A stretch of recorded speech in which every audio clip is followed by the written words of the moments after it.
일단 그 조국 전 대표가 많이 원망스럽죠. 예. 왜냐하면 사실 이건 누가 보더라도 지표에서 나오는 거잖아요. 예. 여론조사란 민심을 숫자로 보여주는 거기 때문에 누가 봐도 분명히 조국 전 대표 사면과 관련해 가지고 부정적인 영향을 미쳤다라고 볼 수밖에 없는 것이고, 근데 이게 더 화가 나는 건 뭐냐면 솔직히 조국 전 대표가 사면되기 전부터도 조국 전 대표 사면할 것 같다는 분위기가 사실 팽배했습니다. 네네. 그래서 이미 국민들 머릿속에 조국 전 대표 사면하나 보구나라고 해서 그 이슈가 없어졌어요, 사실상. 그런데 오히려 윤미향 전 의원을 왜 8.15에 사면하느냐가 더 불거져 가지고 조국 전 대표 사면 문제는 사실상 좀 사라진 듯한 그런 분위기로 갔습니다. 예. 그런데 막상 사면이 돼서 나오니까 조국 전 대표 스스로 심폐소생술을 해가지고 이 이슈가 커진 것 같아요. 거기서 두 가지의 저는 상당히 잘못된 표현이 있었는데 n분의 1. n분의 1인 거죠. 근데 n이 분모잖아요. 부모가 1이 될 수도 있는 거예요. 그러면 원전이 100%가 될 수도 있는 거거든요. 예. 근데 저는 이제 n이 1이 될 수 있다. 네. 예. 근데 저는 사실 그 n분의 1보다는 그것도 틀린 말은 아닙니다. 이 부정적인 영향을 미친 게 꼭 조국 전 대표 포션의 문제이기 때문에. 근데 제가 제일 아쉬웠던 발언은 뭐였냐면 2030과 관련해 가지고 내가 사과한다고 해서 마음이 열리겠냐? 이건 정말 잘못된 겁니다. 예. 그러면 조국 전 대표도 어쨌든 본인 입으로 말했는지 잘 모르겠지만 누가 보더라도 대통령에 도전하려고 하는 정치인 아닙니까? 그러면 2030 배제하고 정치인 뭐 대통령 도전할 수 있어요? 뭐 조국 혁신당은 뭐 2030 세대 배제하는 정당입니까? 이거는 정말 정치인으로서 좀 잘못된 발언이다. 정진의 뉴스 입격 출연자 소개해드리겠습니다. 강성필 민주당 부대변인, 박민영 국민의힘 대변인, SBS 보도국의 최선호 논설위원 나왔습니다. 세 분 어서 오십시오. 안녕하세요. 민주당은 뭐 최근에 현안이 뭡니까? 가장 관심 갖고 있는 사안이? 이제 검찰 개혁을 어쨌든 추석 전에 네. 정부 조직법에 담기로 했다. 네. 그리고 이제 세부적인 내용은 이제 국민의 여론이라든지 여러 가지 공청회를 통해서 세세하고 꼼꼼하게 완성해 나가겠다. 예, 알겠습니다. 잠시 뒤에 한번 저희가 집중적으로 이야기를 해보도록 하죠. 네. 마치 민주당과 대통령실 사이에 뭔가 이견 차이가 있는 것 아니냐 네. 이런 관측이 있었는데 그거를 봉합했다. 네. 뭐 알겠습니다. 국민의힘은 역시 대표 경선인가요? 그렇죠. 저희 내일 바로 전당대회가 네. 있습니다. 그래서 5시에 아마 발표가 날 것으로 생각이 되고요. 만약 내일 당대표 선거 같은 경우에는 과반 득표를 못하면 이제 그 결선 투표를 하도록 되어 있어서 아마 그 결론 날 때까지는 아마 그 이슈가 중심이 되지 않을까 생각을 합니다. 내일 끝납니까? 결선 투표 갑니까? 근데 저는 결선 갈 확률이 일단 높아 보이기는 합니다. 여러 지표들을 봤을 때 그렇습니다. 예. 최선호 의원 보기에 지금 기자들은 어떻게 국민의힘 대표 경선 찬탄 반탄 뭐 정확하게 2명씩 나눠져 있다 이런 평가가 있는데 어떻게 골고루 한 명씩 올라갈까요? 어느 한쪽이 일방적으로 1등과 2등을 독점할까요? 일단 대체로 보고 있는 거는 결국은 이제 결선 가서 김문수 이렇게 되지 않을까. 결선 가서 김문수. 네, 뭐 이렇게 결선 상대방은 누가 될까요? 현재 뭐 조금 이따가 아마 소개해 드릴 것 같은데 MBS 이제 여론조사 이런 거 보면 장동혁 후보가 이른바 이제 강성 보수층에서 지지를 좀 많이 받으면서 김문수 장동혁 이렇게 가서 그러면 이제 만약 이제 탄핵 찬성 후보들이 다 탈락하게 되면 그 사람들 누구 찍겠습니까? 장동혁 후보보다는 김문수 후보를 찍게 되면서 그래서 결선 가면 김문수 이런 이렇게 흐름이 되지 않을까. 이런 예측들이 좀 많은 것 같습니다. 예, 알겠습니다. 잠시 뒤에 또 이야기를 나눠보도록 하죠. 지금 최선호 의원이 MBS 여론조사 이야기를 잠시 꺼내셨는데 그러면 그 이야기를 한번 해볼까? 역시 공통된 흐름은 이재명 대통령의 국정운영 지지율이 하락했다. 뭐 이런 게 될 것 같은데 어떻습니까?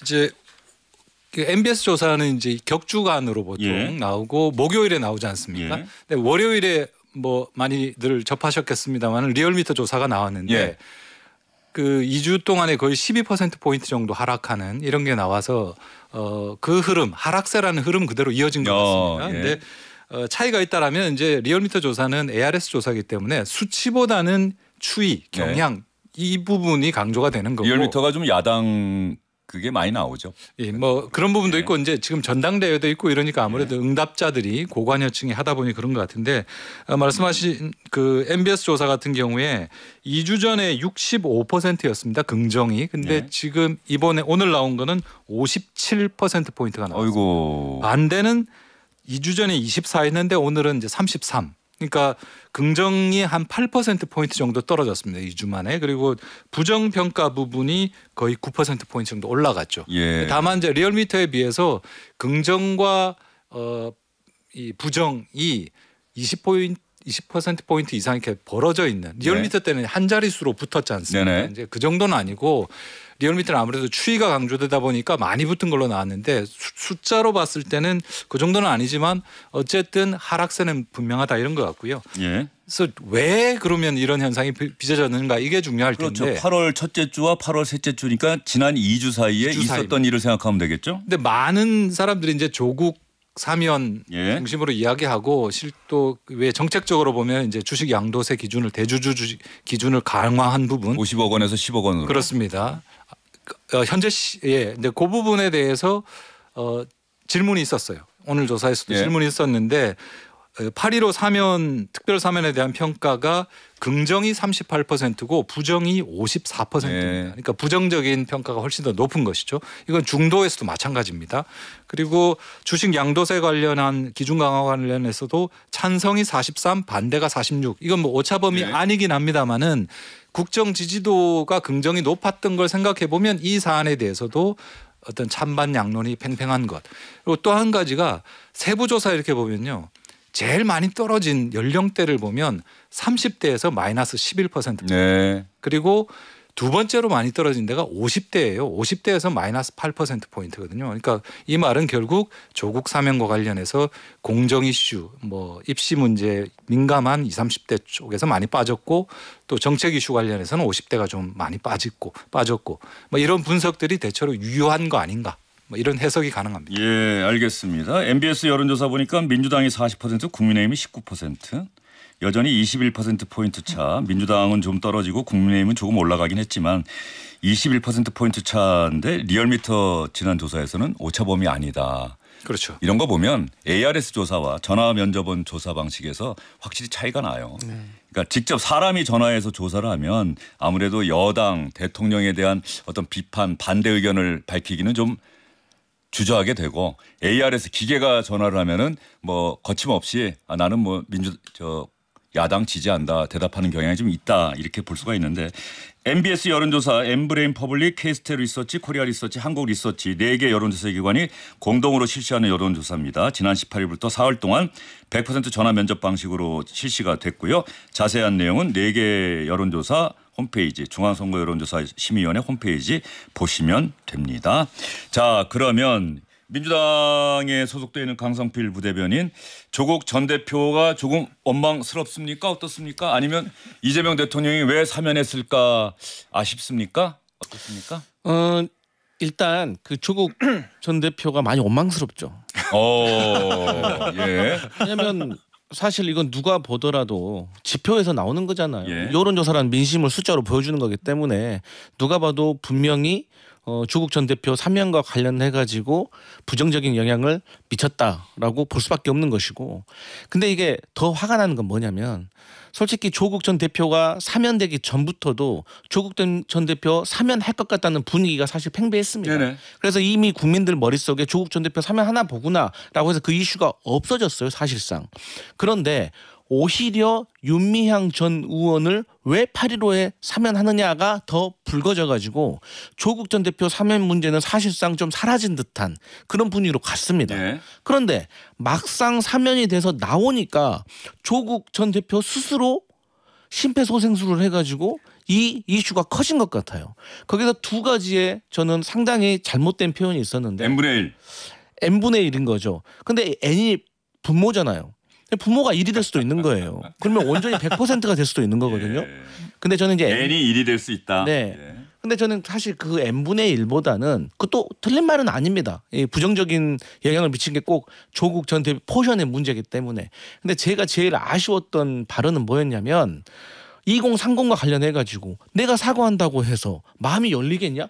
이건 정말 잘못된 겁니다. 예. 그러면 조국 전 대표도 어쨌든 본인 입으로 말했는지 잘 모르겠지만 누가 보더라도 대통령에 도전하려고 하는 정치인 아닙니까? 그러면 2030 배제하고 정치인 뭐 대통령 도전할 수 있어요? 뭐 조국 혁신당은 뭐 2030 세대 배제하는 정당입니까? 이거는 정말 정치인으로 좀 잘못된 발언이다. 그래서 저는 앞으로는 조국 전 대표가 조금 수면 아래서 좀 자숙하는 모습을 보이는 것이 저는 그래도 결단을 내려서 조국 전 대표를 사면한 이재명 대통령에 대한 예의가 아닌가 저는 그렇게 생각합니다. 알겠습니다. 박민영 부대변인은 오히려 이 질문 드려볼게요. 국민의힘 지지율이 리얼미터에서는 민주당과 오차범위 미만. 그러나 오늘 MBS 여론조사를 보면은 혁격한 차이로 여전히 많이 뒤쳐져 있다. 네. 국민의힘에 속해 있는 분들이 지금 국민의힘의 현실을 어떻게 인식하고 있는지가 좀 궁금해요. 저는 MBS가 더 맞다라고 생각을 합니다. 리얼미터에서 너무 좁혀져서 전 좀 걱정이 되더라고요. 왜냐하면 저희가 지금 지리멸렬한 논쟁이 계속되고 있고 아직 전당대회 끝나고 대열을 갖추지도 못했는데 지금 취임 3개월 된 정부 여당이 벌써부터 야당과 비슷한 지지율을 기록한다라고 하는 것 자체가 더구나 지금 3대 특검까지 하고 있잖아요. 그렇다라고 하면은 야당도 경각심을 가질 수가 없습니다. 그렇게 되면은 여당의 똥볼에만 기대는 정치를 할 수밖에 없고 그럼 저희가 원하는 혁신과 쇄신을 할 수 없는 거거든요. 그렇기 때문에 경각심을 가져야 한다라고 생각을 했는데 차라리 오늘 결과가 이렇게 나오니까 아직 국민들께서는 그러니까 사면에 대해서 굉장히 부정적으로 생각을 하시지만 그렇다라고 해서 국민의힘에 대한 긍정평가로 이어지지 않는다라고 하는 거 이런 부분들을 좀 냉정하게 봐야 될 것 같고요. 네. 저희가 앞으로 많이 변하는 또 계기가 되어야지 싶습니다. 어느 완평 보니까 지난 월요일 리얼미터 여론조사가 나오니까 민주당과 국민의힘 지지율이 좁혀졌다. 그거를 민주당 의원이 한 명이 보고 있고 국민의힘 의원이 한 명 보고 있는데 국민의힘 의원 쪽의 뒷모습인데 하고 이렇게 말꼬리표가 달려요. 그걸 보면서 우리가 왜? 저는 그 만평이 눈에 확 들어오더라고요. 그러니까 이유는 모르겠다라고 하는 거죠. 특별히 뭐가 한 게 없는데. 알겠습니다. 여론조사 주인은 어쨌든 간에 뭐 다 잘 아시겠습니다. 참고 자료, 참고용. 그러나 외면해서는 안 된다라고 하는 말씀 드리고요. 최선 의원. 네. 지금 이재명 대통령이 네. 어제 저녁에는 민주당 지도부, 오늘 점심에는 민주당 상임고문단. 네. 이게 예정돼 있던 건지 최근에 부쩍 이런 일정을 한미정상회담, 한일정상회담 앞두고 순방을 앞두고 또 이런 일정을 잡는 것도 사실은 순방 준비해야 됩니다 하고 외부 일정을 안 할 수도 있는데 이런 일정을 또 잡고 있어요. 왜 그런 걸까요? 그래서 이제 그 참석한 사람들도 굉장히 바쁜 와중에 이렇게 불러주셔서 고맙습니다 이런 말들 계속 하고 있지 않습니까? 그래서 뭐 여러 가지 이야기들을 많이 듣고 있는 것 같다라는 게 하나고 또 하나는 어제 만찬 같은 경우에는 뭐 검찰개혁 얘기를 안 할 수 없는 게 사실은 지난 며칠 동안 굉장히 여권이 시끌시끌했지 않습니까? 네. 저는 뭐 검찰개혁이라는 그 화두 자체에 대해서 이견이 컸다라고는 생각지 않습니다. 뭐 그건 뭐 아마 서로가 다 그 부분에서는 동일한데 결국에는 디테일이거든요. 예. 디테일에서 지금 속도 조절이라는 말로 지금 모든 게 다 정리가 됐는데 속도 조절인지 뭔지 잘 모르겠습니다. 지금 정확하게 그동안 당정 간에 어떤 부분에 있어서 이견이 있었는지 수면 위로 안 올라왔어요. 안 올라왔고 어제 봉합이 된 거죠. 봉합이 됐는데 말을 잘 볼 필요가 있다고 저는 생각합니다. 이게 뭐냐면 일단 겉으로는 정청래 대표의 면을 세워줬어요.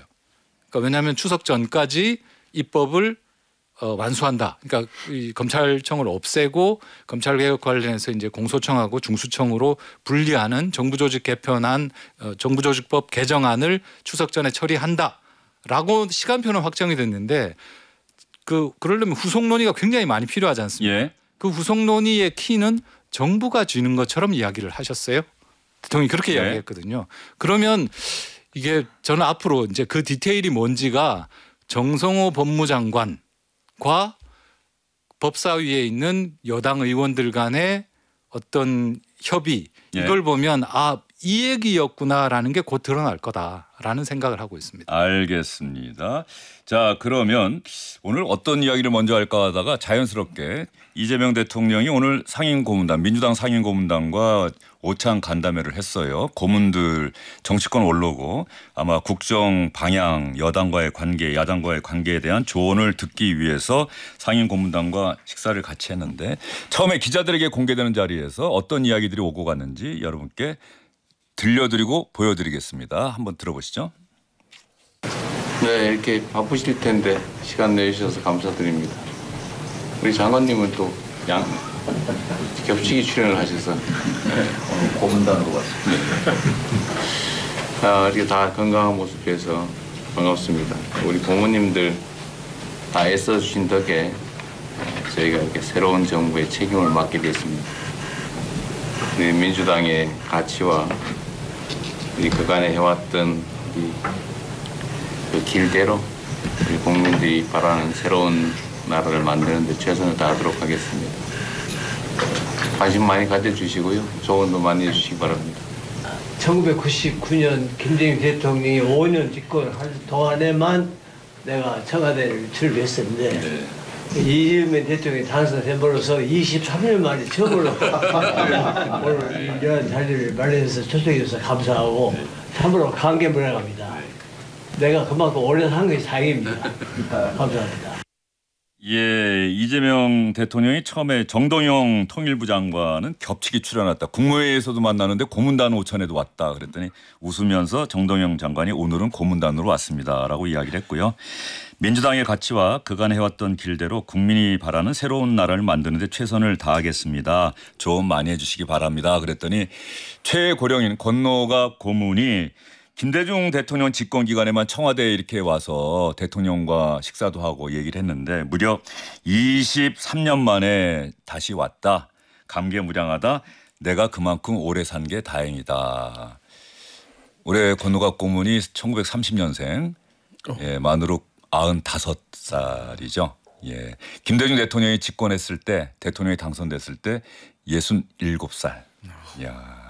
어떠세요? 민주당에 몸담고 계시는 권노갑 고문 같은 분은 뭐 민주당의 그야말로 산증인 아닙니까? 맞습니다. 근데 다행인 점은 정말 건강 관리를 잘하셨나 보더라고요.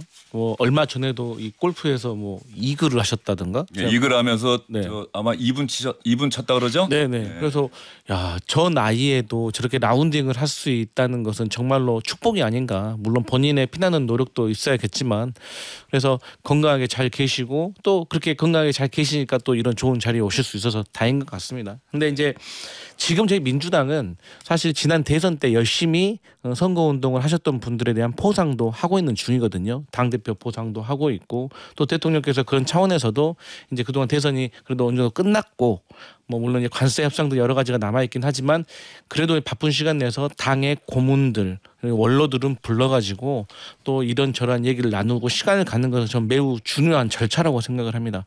과거에 이제 윤석열 정부에서도 사실 이런 점이 부족하다고 해서 조금 지적받았던 것도 있었거든요. 왜냐하면 원로들 만나면 어쨌든 과거의 정치가 반복이 되는 경우도 많고 그래서 좋은 얘기를 또 들을 수도 있고 그야말로 이 정치와 관련해 가지고 베테랑들 아니겠습니까? 그래서 대통령에게 좋은 말씀 들려줄 수 있는 좋은 시간인 것 같고 또 세부적으로 보면 정세균 고문이라든지 이해찬 고문 이런 분들은 사실상 아직도 당내에 소위 말하는 계파가 있는 분들 아니겠습니까? 아, 계파가 여전히 영향력이 있다는 얘기네요. 예, 정세균 계라고 하면 사실 또 우리 민주당의 또 지탱해온 당직자분들도 상당히 정세균계가 많이 포진해 있습니다. 정세균 대표가 의장을 또 오래 여러 번 하고. 네. 그래서 또 워낙 또 사람 관리를 잘하시는 분이라서 그래서 이제 그런 것들도 생각하면 당내 어떤 포용이라든지 단합이라든지 이런 것도 여러 가지 포석이 있었던 걸로 저는 해석할 수 있겠습니다. 예, 알겠습니다. 강성필 부대변인은 어느 계파입니까? 전 민주당계입니다. 민주당이 어느 계파입니까? MG계라고요. MG. MG는 아닌 것 같은데. 알겠습니다. 윤석열 정부 때 이런 자리가 아주 없었던 건 아닌데 이런 자리가 지도부도 좀 자주 만나고 고문도 만나고 그런데 그때 만나서 격한 토론이 오갔다 뭐 이런 어떤 정책 현안에 대해서 뭐 이런저런 이야기가 있었다 뭐 이런 기사를 제가 본 기억이 별로 없는데 어떠세요? 네. 아주 안 한 건 아닌데. 그렇죠. 사실 뭐 비공개로는 또 여러 만남들이 있었을 거예요. 아마 또 이제 뭘 했느냐보다 보여지는 게 또 중요한 부분들도 있을 텐데 그런 부분들이 많이 미흡했다라는 생각도 저도 들고요.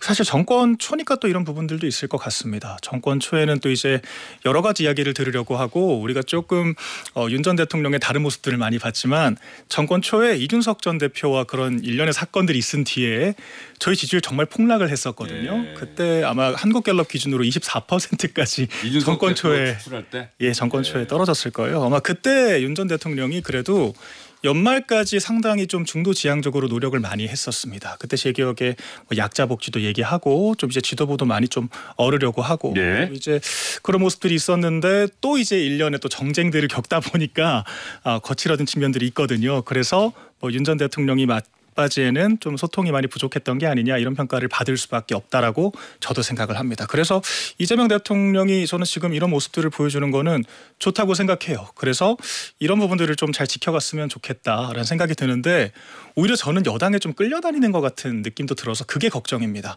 이재명 대통령은 좀 모더레이트를 하려고 하는 것 같은데 여당은 좀 제가 봤을 때 너무 강성이거든요. 그래서 이런 부분이 좀 당정 관계가 어떻게 정립되는지를 지켜보는 게 중요하다 이런 생각도 듭니다. 알겠습니다.